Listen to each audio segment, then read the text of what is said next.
Tu n'es pas étranger à Rennes-le-Château. Tu t'es aussi, et ça paraît normal, penché sur cette énigme à multiples facettes. Oui, je me suis penché sur l'énigme de Rennes-le-Château, comme tous ceux qui cherchent dans le domaine du mystérieux inconnu. Et j'ai été frappé à Rennes-le-Château, où j'ai tourné un film, où j'ai monté un diaporama.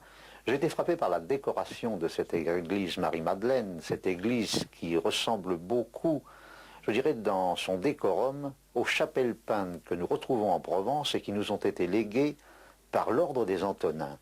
On a l'impression que toute la décoration de l'église de Rennes-le-Château n'intéresse pas un trésor matériel, mais beaucoup plus quelque chose de beaucoup plus subtil, c'est-à-dire une connaissance totalement disparue aujourd'hui sur l'alchimie. Quand on rentre dans cette église, différents éléments nous amènent sur une piste, et nous recoupons toujours cette piste qui est celle des Antonins, cet ordre d'hospitalier qui est arrivé en France en 1090 et qui avait derrière lui un savoir et une connaissance hérités de l'ancienne Égypte.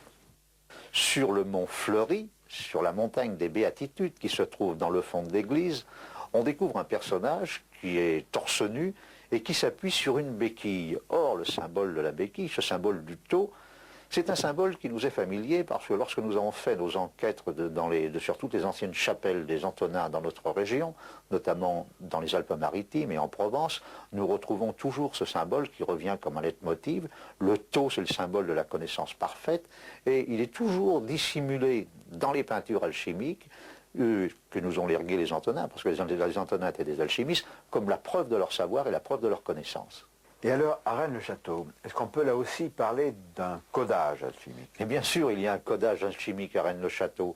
Et c'est peut-être pour ça qu'il faut revoir totalement cette église.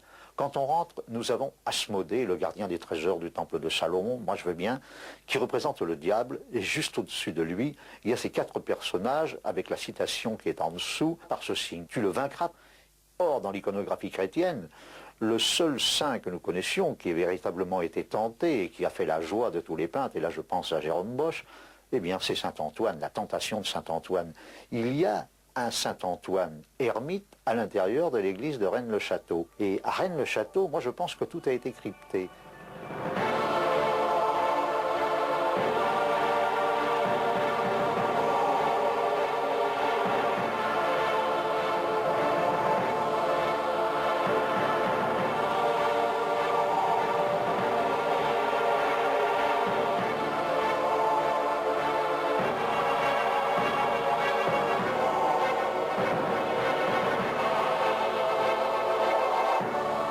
Tout comme l'alchimie avait deux possibilités, deux voies, ça a été une double voie. Il y avait le piège, c'est-à-dire l'or, et la transmutation des métaux, qui permettait une première sélection naturelle.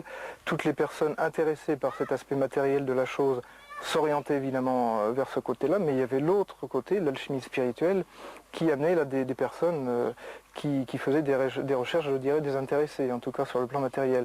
Or, l'histoire de Rennes-le-Château est exactement basée sur les mêmes conditions, c'est-à-dire il y a une histoire de trésors en monnaie sonnante et trébuchante, et il y a aussi une histoire spirituelle qui, elle, est nettement plus importante. Et je dirais que l'affaire de l'or de Rennes-le-Château cache l'autre histoire qui est bien plus terrible et en même temps tellement plus importante pour l'histoire de l'humanité.